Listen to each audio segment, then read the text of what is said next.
লাদাখে প্রতিকূল আবহাওয়ায় মৃত্যু হল অসমের এক বিএসএফ জওয়ানের।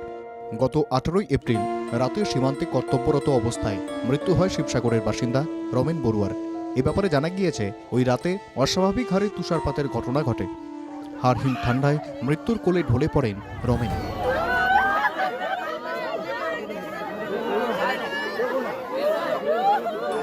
19 এপ্রিল হেলিকপ্টারে উদ্ধার করা হয় রমেন বড়ুয়ার নিথর দেহ।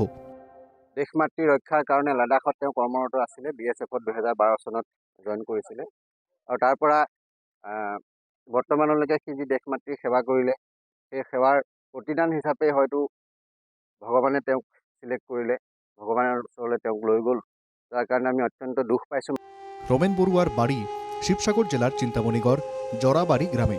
মঙ্গলবার সকালে লাদাখ থেকে রমেনের মৃতদেহ আসে গ্রামের বাড়িতে। সঙ্গে সঙ্গে কান্নায় ভেঙে পড়েন পরিবারের লোকেরা।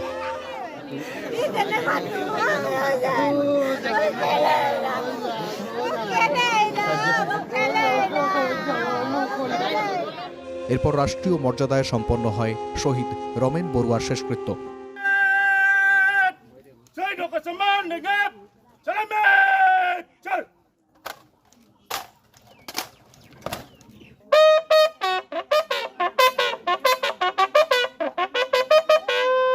উল্লেখ্য, চিন্তামণিগড় জরাবাড়ি এলাকায় অধিকাংশ মানুষ সেনাবাহিনীতে কর্মরত, কিন্তু গত 6 মাসে এলাকায় মৃত্যু হল 3 জওয়ানের।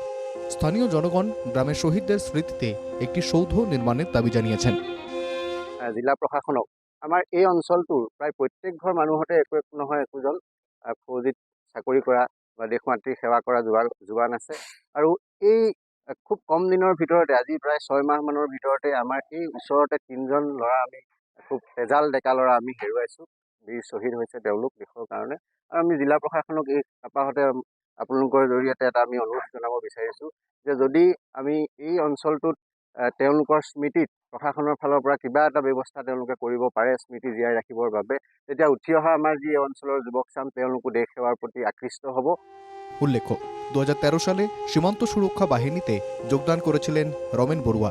দীর্ঘ বছর রাজস্থানে পোস্টিং ছিল।